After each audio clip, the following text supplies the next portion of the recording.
हरे कृष्णा। एक बार की बात है, एक बुढ़िया माई प्रतिदिन ही तुलसी माता को सींचा करती और तुलसी माता के सामने बैठकर उससे प्रार्थना करती कि हे तुलसी माता, तू सबकी दाता, मैं तेरा बिड़ला सींचू, तू मेरा कर निस्तारा। तुलसी माता अड़ुआ दे लड़ुआ दे, पीतांबर की धोती दे, मीठे मीठे ग्रास दे, वैकुंठ का वास दे, चटक की चाल दे, पटक की मोत दे, चंदन की काठ दे, झालर की झनकार दे, रानी का सा राज दे, दाल भात का जीवन दे, एकादशी की मोत दे और अंत में श्री कृष्ण का कांधा दे। इतना कहकर तुलसी जी से प्रार्थना करके वह बुढ़िया तो चली जाती, परंतु पीछे से तुलसी मैया सोचती रहती कि मैं किस तरह से इस बुढ़िया की कामना पूरी करूं। यह सोचते सोचते तुलसी मैया दिनों दिन सूखने लगी। कुछ दिनों तक ऐसे ही चलता रहा। तभी एक दिन श्री कृष्ण जी उधर से जा रहे थे और उन्होंने देखा कि तुलसी तो दिन प्रतिदिन सूखती जा रही है। तब उन्होंने कहा कि हे तुलसी, तुम्हें कौन सी चिंता है कि तुम इस तरह से सूखती जा रही हो। तब तुलसी जी ने बताया कि एक बुढ़िया माई मेरे पास आती है और रोज ही आकर यह कहती है कि हे माता, सबकी दाता, मैं तेरा बिड़ला सींचू, तू मेरा निस्तारा कर। हे माता, अड़ुआ दे लड़ुआ दे, पीतांबर की धोती दे, मीठे मीठे ग्रास दे, वैकुंठ का वास दे, चटक की चाल दे, पटक की मोत दे, चंदन की काठ दे, झालर की झनकार दे, रानी का सा राज दे, दाल भात का जीवन दे, एकादशी के दिन मोत दे और अंत में श्री कृष्ण का कांधा दे।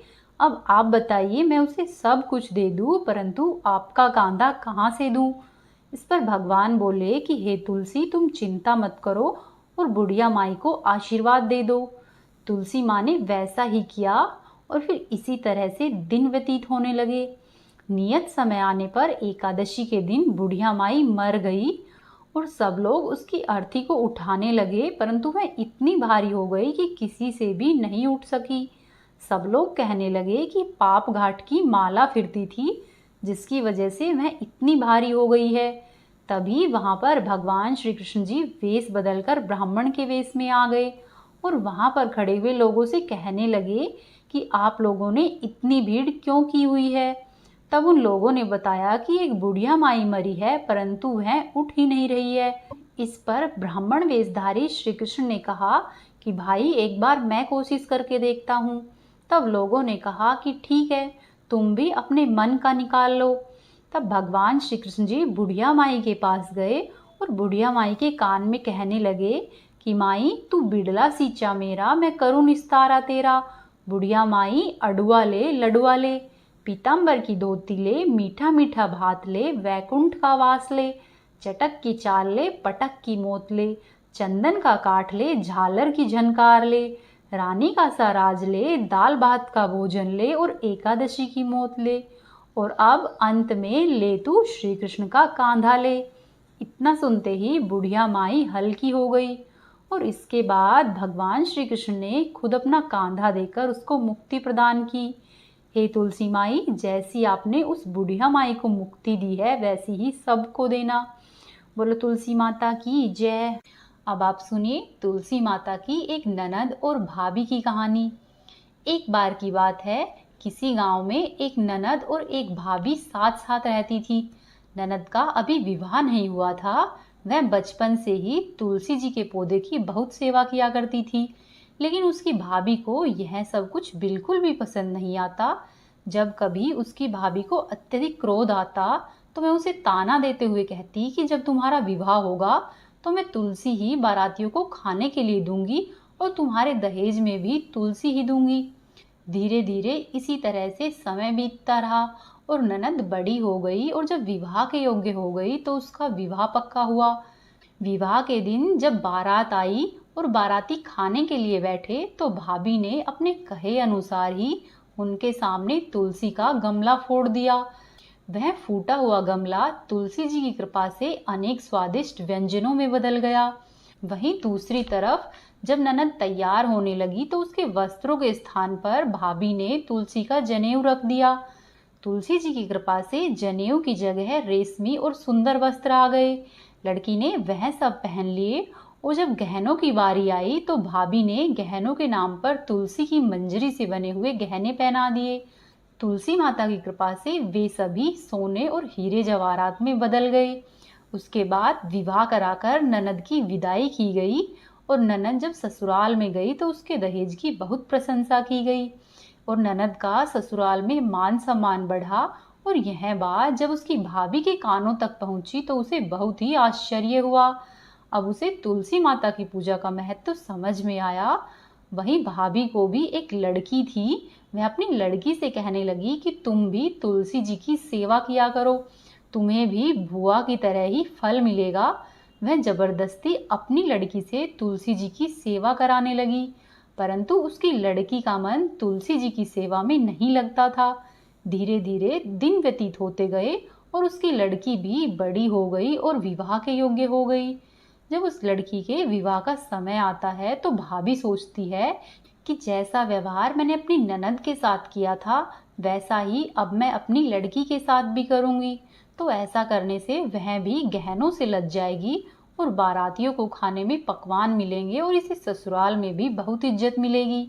ऐसा सोचकर जब बारात आती है और बाराती खाने के लिए बैठते हैं तो वह उनके सामने तुलसी का गमला फोड़ देती है, लेकिन इस बार गमले की मिट्टी मिट्टी ही रहती है। फिर जब वह वस्त्र के रूप में अपनी लड़की को जनेऊ देती है तो जनेऊ भी अपना रूप नहीं बदलता है।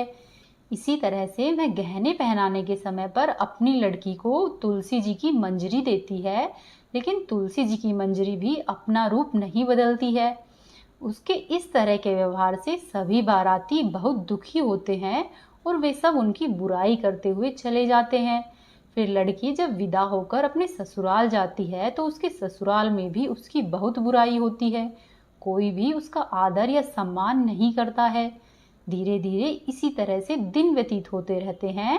विवाह के पश्चात भाभी कभी भी ननद को घर पर नहीं बुलाती थी। तब एक दिन उसके भाई ने सोचा कि मेरी बहन को घर पर आए हुए काफी दिन हो गए हैं, क्यों न मैं ही अपनी बहन से मिलकर आ जाऊं। ऐसा सोचकर उसने अपनी पत्नी से कहा कि मैं अपनी बहन के पास जा रहा हूं, तुम उसके लिए कुछ उपहार दे दो। तब भाभी ने थैले में जवार भरकर कहा कि तुम अपनी बहन के पास ये लेकर जाओ और कुछ भी नहीं है। तब भाई दुखी मन से अपनी बहन के पास चल दिया और वह सोचता हुआ जा रहा था कि कोई भाई अपनी बहन के घर पर जवार लेकर कैसे जा सकता है। ऐसा सोचकर वह जहाँ से जा रहा था वहीं पास में ही उसने एक गौशाला देखी। वह गौशाला में गया और गाय के आगे उस जवार के थैले को उल्टा कर दिया। तभी गाय पालने वाले ने कहा कि भाई आप गाय के सामने हीरे मोती और सोना क्यों डाल रहे हो। भाई आश्चर्यचकित हो गया और उन सबको उठाकर वापस से थैले में डाल लिया और धन लेकर खुशी खुशी अपनी बहन के घर की तरफ चल दिया और अपनी बहन के घर पहुंचकर अपनी बहन से मिला और अत्यधिक प्रसन्न हुआ। और जो भी रास्ते में घटना घटी उसने वह सब कुछ अपनी बहन को कह सुनाई। तब बहन ने कहा कि हे भाई, यह सब तो तुलसी माता की कृपा से हुआ है। बोलो तुलसी माता की जय। हे तुलसी माता, जैसी आप ननद को आई है वैसी सबको आना, जैसी आप भाभी को आई है वैसी किसी को भी नहीं आना। प्राचीन काल में दैत्यराज कालनेमी नाम का एक राक्षस था। उस राक्षस के घर में एक लड़की का जन्म हुआ। उसका नाम वृंदा रखा गया। यह वृंदा ही आगे चलकर तुलसी माता के नाम से जानी गई। वैसे तो वृंदा राक्षस कुल में उत्पन्न हुई थी, परंतु राक्षस कुल में उत्पन्न होने के बाद भी वृंदा भगवान विष्णु की पूजा किया करती थी। और जब वृंदा बड़ी हुई तो उसका विवाह जालंधर नाम के एक दैत्य से हुआ। जालंधर काफी शक्तिशाली राक्षस था, जिसका की जन्म भगवान शिव जी के तेज के कारण समुद्र से हुआ था। बलवान होने के कारण जालंधर को दैत्यों का राजा बनाया गया। वृंदा की शादी करने के बाद जालंधर की शक्ति और उसका पराक्रम बढ़ता ही चला गया। उसे किसी भी तरह से हराना मुश्किल हो गया था। जालंधर के इस तरह से बढ़ते हुए अहंकार और आतंक से सभी देवता परेशान हो गए थे। जालंधर की बढ़ती हुई ताकत के पीछे उसकी पत्नी वृंदा की विष्णु भक्ति और उसका सतीत्व था। धीरे धीरे जालंधर अपनी शक्ति के अहंकार में चूर होकर स्वर्ग की देवियों पर भी काबू पाने की कोशिश करने लगा।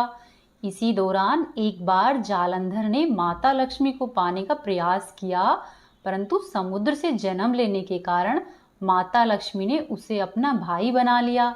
फिर उसकी नज़र माता पार्वती पर गई और माता पार्वती को पाने के लिए जालंधर ने माया जाल रचा। अपने माया जाल से जालंधर ने भगवान शिव का रूप धारण किया और माता पार्वती के समीप जाने की कोशिश करने लगा। उसी वक्त माँ पार्वती ने उसे पहचान लिया और जब तक जालंधर कुछ समझ पाता, माता पार्वती अदृश्य हो गई। जालंधर के इस दुर्व्यवहार से पार्वती जी को काफी क्रोध आया और उसने पूरी घटना भगवान शिव को कह सुनाई। इसके बाद कैलाश पर्वत पर भगवान शिव और जालंधर में युद्ध शुरू हो गया। तभी भगवान विष्णु ने जालंधर को सबक सिखाने का निर्णय लिया। सभी को पता था कि जालंधर अपनी पत्नी वृंदा के पूजा पाठ और सतीत्व की वजह से ही अजय है। ऐसे में भगवान विष्णु ने जालंधर को हराने के लिए उसकी पत्नी का पतिव्रत धर्म भंग करने के लिए मायावी चाल चली। भगवान विष्णु एक साधु का वेश धारण करके वृंदा से वन में मिलने के लिए पहुंचे। उनके साथ दो मायावी राक्षस भी थे।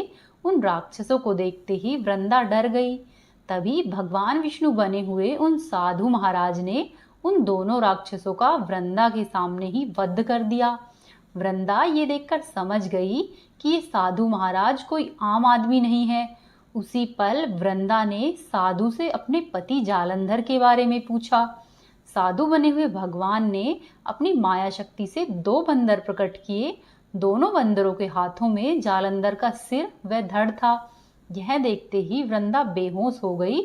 कुछ समय बाद होश में आने पर वो साधु से अपने पति को दोबारा जिंदा करने की प्रार्थना करने लगी। वृंदा की विनती सुनकर उनकी आंखों के सामने साधु ने अपनी माया से जालंधर के कटे हुए शरीर के हिस्सों को जोड़ दिया और स्वयं उसके शरीर में समा गए। वृंदा को जरा सा भी अंदाजा नहीं था कि उसके साथ ऐसा छल किया गया है। जालंधर का रूप धारण किए हुए विष्णु जी को वृंदा अपना पति समझकर उनके साथ रहने लगी। वृंदा के ऐसा करने से उसका सतीत्व भंग हो गया। वहीं दूसरी तरफ जालंधर कैलाश पर्वत पर युद्ध कर रहा था और वह युद्ध में शिवजी से हार गया। जब वृंदा को इस पूरी घटना की सच्चाई पता चली कि उसके साथ छल हुआ है, तो वह विष्णु जी पर बहुत क्रोधित हुई और वृंदा ने क्रोध में ही विष्णु भगवान को पत्थर बनने का श्राप दे दिया। इस घटना के बाद वृंदा स्वयं सती हो गई। जिस स्थान पर वृंदा भस्म हुई थी, वहां से तुलसी का पौधा प्रकट हुआ। विष्णु भगवान वृंदा की भक्ति से प्रसन्न हुए और उनसे कहा कि हे वृंदा, तुम्हारी पति भक्ति देखने के बाद तुम मुझे प्रिय हो। अब सदैव ही तुम मेरे साथ तुलसी के रूप में रहोगी। तुम्हारे तुलसी रूप का जो भी व्यक्ति मेरे शालिग्राम रूप के साथ विवाह कराएगा, उस व्यक्ति को 1000 गुना यश और पुण्य प्राप्त होगा। जिस भी मनुष्य के घर में तुलसी जी का वास होगा, उस घर में कभी भी असमय यमदूत नहीं प्रवेश कर सकेंगे। आगे भगवान ने कहा कि तुलसी के पौधे की पूजा करने वाले को गंगा और नर्मदा में स्नान के बराबर पुण्य प्राप्त होगा। संसार में चाहे कोई भी मनुष्य कितना भी दुष्ट क्यों न हो, कितने भी पाप क्यों न किए हो, मृत्यु के दौरान यदि उसके मुख में तुलसी दल और गंगा जी का जल डाल दिया जाए, तो वह अपने सभी प्रकार के पापों से मुक्त होकर अंत में वैकुंठ धाम को जाएगा। इसके अलावा जो भी व्यक्ति तुलसी व आंवले के पेड़ की छाया में अपने पितरों का श्राद्ध करेंगे, उसके पितरों को मोक्ष अवश्य ही मिलेगा। बोली तुलसी माता की जय, बोली श्री लक्ष्मी नारायण की जय। एक बार की बात है, एक नगर में एक गरीब ब्राह्मण अपनी पत्नी के साथ रहता था। वह ब्राह्मण भिक्षा मांगकर अपना गुजारा करता और भगवान की पूजा में लगा रहता था। वह ब्राह्मण उतनी ही भिक्षा मांगता जितनी से उसका और उसके परिवार का पेट भर सके। उस नगर का राजा बहुत धनवान और ब्राह्मणों का आदर करने वाला था। राजा किसी भी ब्राह्मण को अपने महल से खाली हाथ नहीं जाने देता था। दूर दूर से ब्राह्मण राजा के पास आते और मुंह मांगा दान लेकर आशीर्वाद देते हुए चले जाते। एक दिन ब्राह्मण की पत्नी ने ब्राह्मण से कहा कि दूर दूर के ब्राह्मण राजा से मनचाहा दान लेकर चले जाते हैं और तुम यहाँ के यहाँ पर एक दिन भी राजा के पास नहीं गए। जन्म भर कंगाली कहाँ तक झेलूं? जाओ, आज तुम भी जाओ और राजा से कुछ मांग कर लेकर आओ। ब्राह्मण ने अपनी पत्नी को समझाते हुए कहा कि तू तो बावरी है, हमें धन की क्या जरूरत है। हमें इतना तो मिल ही जाता है जिससे कि हम अपना पेट भर सके, और राजा का धन अच्छा नहीं होता, वो हमें नहीं लेना चाहिए। ब्राह्मण ने अपनी पत्नी को इस तरह से समझाया, लेकिन ब्रह्माणी जिद पर अड़ी रही और बोली कि मैं तुम्हारी एक भी बात नहीं सुनने वाली हूँ। कब तक हम कंगाली में जीते रहेंगे? तुम तो रोज माला लेकर बैठ जाते हो, अपने बच्चों को क्या खिलाए और क्या पहनाए। जब हमारे बच्चे दूसरे बच्चों को पहनते हुए, ओढ़ते हुए और खाते पीते हुए देखते हैं तो उनका मन भी ललचाता है। आज तुम राजा के पास जाओ, राजा बहुत भला व्यक्ति है, वो हमें जरूर ही मुंह मांगा दान देगा। मजबूर होकर ब्राह्मण राजा के महल की ओर चल दिया, पर राजा उस समय महल में नहीं था। ब्राह्मण को वापस लौटना पड़ा। दूसरे दिन ब्राह्मण की पत्नी ने ब्राह्मण को फिर से महल भेज दिया, परंतु उस दिन भी राजा फिर से महल में नहीं था। तीसरे दिन जब ब्राह्मण महल में गया तो उसे वहां पर राजा मिल गया, और उसने ब्राह्मण का खूब स्वागत सत्कार किया और ब्राह्मण को आसन पर बिठाया। और राजा ने 2 दिन नहीं मिलने के कारण ब्राह्मण से क्षमा भी मांगी। फिर आगे राजा ने कहा कि हे ब्राह्मण देव, मैं आपकी क्या सेवा कर सकता हूँ? तब ब्राह्मण ने कहा कि हे राजन, जो मैं मांगूंगा क्या आप मुझे वो सब दे सकेंगे? तब राजा ने कहा कि हाँ हाँ ब्राह्मण, अवश्य ही, आप कहिए मैं आपकी क्या सेवा कर सकता हूँ। ब्राह्मण ने निवेदन किया कि हे महाराज, मैं कुछ और नहीं चाहता, बस आप मुझे अपनी कमाई से 4 पैसे दान में दे दीजिए। ब्राह्मण की ऐसी बात सुनकर राजा चौंक गया और सोचने लगा कि खजाने में बहुत सारा धन पड़ा है, पर मेरी मेहनत की एक भी कौड़ी नहीं है। तब राजा ने ब्राह्मण से कहा कि हे ब्राह्मण देव, आप मुझे एक दिन का समय दे, कल मैं आपको आपका मुंह मांगा दान दे दूंगा। ब्राह्मण ने कहा ठीक है, और फिर ब्राह्मण अपने घर पर वापस आ गया। ब्राह्मण को जब खाली हाथ देखा तो ब्राह्मण की पत्नी बोली कि क्या हुआ, राजा ने कुछ नहीं दिया। तब ब्राह्मण बोला कि राजा ने कल देने के लिए कहा है। तब ब्राह्मण की पत्नी सोचने लगी कि शायद इन्होंने बहुत सारा धन मांगा होगा और राजा को इसकी व्यवस्था करने में समय लग रहा होगा, इसीलिए ही कल बुलाया है। दूसरी ओर राजा ने अपने राजसी कपड़े बदले और फटे पुराने कपड़े पहनकर मजदूर के जैसा भेष बना लिया। जब राजा की पत्नी ने देखा और कारण पूछा तो राजा ने सब कुछ रानी को कह सुनाया। तब रानी बोली कि मैं भी आपके साथ चलूंगी। राजा के हाँ कहने पर रानी ने भी पुरानी साड़ी पहन ली और आ गई। इस प्रकार राजा और रानी मजदूरी की तलाश में शहर की ओर निकले। लुहारों के मोहल्ले में जाकर राजा ने आवाज लगाई कि किसी को मजदूर चाहिए, हम मजदूर हैं। आखिरकार एक लुहार ने उन्हें बुला ही लिया, जो कि पहिए पर ढाल चढ़ाने की तैयारी कर रहा था। उसने राजा से कहा कि देखो, तुम्हें पहले खलात धोकनी पड़ेगी और जब आग आ जाए तो उसे पीटना होगा। फिर रानी की ओर देखकर कहा कि तुम्हें कुएं से पानी लेकर होदी भरनी पड़ेगी और कोयले वाले घर से कोयला लेकर उसे भट्टी में डालना होगा। तुम दोनों को दिन भर में 2-2 आने मिलेंगे। अगर काम पसंद हो तो बोलो, नहीं तो अपना रास्ता नापो। राजा और रानी लुहार के बताए गए काम को करने लगे। राजा खलात धोकने लगा, पर उससे काम ठीक से हो नहीं पा रहा था। तब लोहार नाराज होकर राजा को ठीक से काम करने के लिए कहता है। राजा जैसे तैसे अपना काम करने लगा। रानी भी कुएं से पानी भरकर लाने लगी। रानी के हाथ में फफोले पड़ गए। किसी तरह बड़ी कठिनाइयों से उसने पानी का हौज भरा। उसके बाद रानी कोयला लाकर भट्टी में डालने लगी। कोयला भरने से रानी के गोरे हाथ काले पड़ गए। भट्टी में आग आने पर लुहार ने पात भट्टी से निकालकर पहिए पर जमाई और एक धन अपने हाथ में लेकर और एक राजा के हाथ में देकर कहा कि देखो, बारी बारी से धन इस पर पटकना, हाथ इधर उधर न होने पाए। राजा जोर जोर से धन पटकने लगा, लेकिन उसका निशाना ठीक नहीं बैठता था। कभी धन हाल पर गिरती तो कभी पहिए पर। मजदूरों का यह हाल देखकर लुहारिन बड़बड़ाती हुई आई और लुहार से कहने लगी कि तुमने कहाँ से यह 9 सीखे मजदूर काम पर लगाए हैं। यह मजदूर तुम्हारा सब काम बिगाड़ देंगे। राजा और रानी उन दोनों की फटकार सुनते हुए अपना काम मन लगाकर करते रहे। घन पटकते पटकते राजा का शरीर पसीने से तरबतर हो गया और उसकी सांसें जोर जोर से चलने लगी। रानी भी पानी भरते भरते और कोयला झोंकते झोंकते थक कर चूर हो गई। दोनों ने पूरे दिन बहुत मेहनत की। लुहार ने राजा और रानी को 2-2 पैसे दिए, जिसे वे दोनों बड़ी ही खुशी खुशी लेकर अपने महल में आ गए।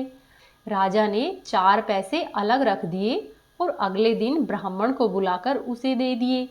ब्राह्मण ने राजा को आशीर्वाद दिया और अपने घर पर वापस लौट आया और ब्रह्माणी से कहा कि लो, मैं राजा के यहाँ से दक्षिणा लेकर आ गया हूँ। ब्रह्माणी खुश होकर दौड़ती हुई आई, पर जब उसने 4 पैसे देखे तो वो ठिठक गई और उन्हें दूर फेंक दिया। ब्रह्माणी जल बूंदकर ब्राह्मण से बोली कि तुम जैसे दरिद्र से राजा के यहाँ से भी कुछ नहीं मांगा गया, शर्म भी नहीं आती। ऐसा कहकर ब्रह्माणी रूठकर चली गई और बहुत देर तक बड़बड़ करती रही।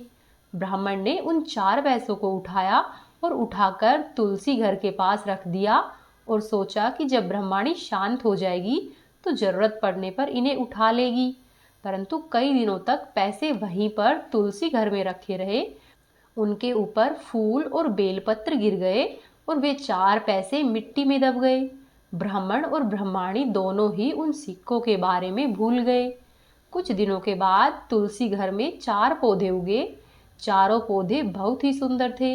यह देखकर ब्रह्माणी रोज उनमें पानी डालने लगी। 4 महीने बाद वे पौधे बड़े हो गए और उनमें फूल लगने लगे। जब उन पौधों के फूल सूखते तो उनसे मोती झड़ने लगते। ब्राह्मण और ब्रह्माणी ने कभी भी ऐसे फूल नहीं देखे थे। साथ ही ब्राह्मण और ब्रह्माणी ने कभी भी मोती नहीं देखे थे। वो समझे कि ये कोई बीज है। हर रोज कई फूल झड़ते और बहुत से मोती पूरे तुलसी घर में बिखर जाते। ब्रह्माणी उन मोतियों को समेट कर घर के एक कोने में डाल देती। इस तरह वहां पर मोतियों का ढेर लग गया। एक दिन सब्जी वाली आई। ब्रह्माणी को सब्जी लेनी थी, पर उसके पास पैसे नहीं थे। उसने सब्जी वाली से कहा कि क्या तुम इन चमकदार बीजों के बदले मुझे सब्जी दे सकती हो। सब्जी वाली ने जब मोतियों को देखा तो वह उन्हें पहचान गई। उसने खुशी खुशी ब्रह्माणी को उन मोतियों के बदले उसकी मनपसंद की सब्जी दे दी। अब से हर रोज ऐसा होने लगा। ब्रह्माणी और सब्जी वाली दोनों ही खुश थे। सब्जी वाली यह सोचकर खुश थी कि मुझे 1 पैसे की तरकारी के बदले हजारों का माल मिलता है, और ब्रह्माणी यह सोचकर खुश थी कि इन बीज के बदले सब्जी मिल जाती है। इसी प्रकार से कई महीने बीत गए। उधर राजमहल में कई राजहंस थे जो कि मोती चुगते थे। राजा का यह नियम था कि जब राजहंस मोती चुग लेते थे उसके बाद ही राजा और उसका परिवार भोजन करता था। एक समय के बाद राजा का सारा धन उन मोतियों और दान दक्षिणा देने में ही खर्च हो गया। अब राजा को मोती खरीदने के पैसे तक नहीं बचे थे। यह खबर पूरे नगर में फैल गई। ब्राह्मण और ब्रह्माणी को जब यह पता चला तो उन्होंने विचार किया कि हमारे राजा और हमारी रानी दोनों ही बहुत नेकदिल है। उन्होंने अपना सब कुछ दान कर दिया है, यहाँ तक कि शायद उनके पास खाने के लिए भी कुछ नहीं है। ऐसी हालत में हमें उनकी मदद करनी चाहिए। तब ब्राह्मण ने ब्रह्माणी से कहा कि अगर तुम कहो तो इनमें से कुछ बीज मैं राजा को दे आऊं। तुम कहती हो कि इससे सब्जी और खाने की चीजें मिल जाती है। तब ब्रह्माणी ने कहा कि हाँ, मैं रोज इसके बदले में सौदा करती हूँ। ऐसा कहकर ब्रह्माणी एक टोकरी भरकर बीज ले आई। ब्राह्मण उस टोकरी को लेकर राजा के पास पहुंचा और वो मोती से भरी हुई टोकरी राजा को देते हुए उससे सारी बातें बताई। राजा उन मोतियों को देखकर चौंक गया। उसने मोती राजहंस को दिए और राजहंस उन्हें चुगने लगा। यह देखकर राजा ने ब्राह्मण से कहा कि हे ब्राह्मण, यह कोई साधारण बीज नहीं है, ये तो मोती है और एक एक मोती सैकड़ों रुपये का है। आप सच सच बताओ, आपके पास इतने मोती कहाँ से आए। तब ब्राह्मण बोला कि हे महाराज, ऐसे बीज तो हमारे घर पर बहुत है। और ब्राह्मण ने सारी बात राजा को कह सुनाई। राजा अपने मंत्रियों के साथ ब्राह्मण के घर पर पहुंचा और उन चारों पेड़ों को देखा। पूछताछ में ब्राह्मण ने वह सिक्कों वाली बात भी राजा को बताई।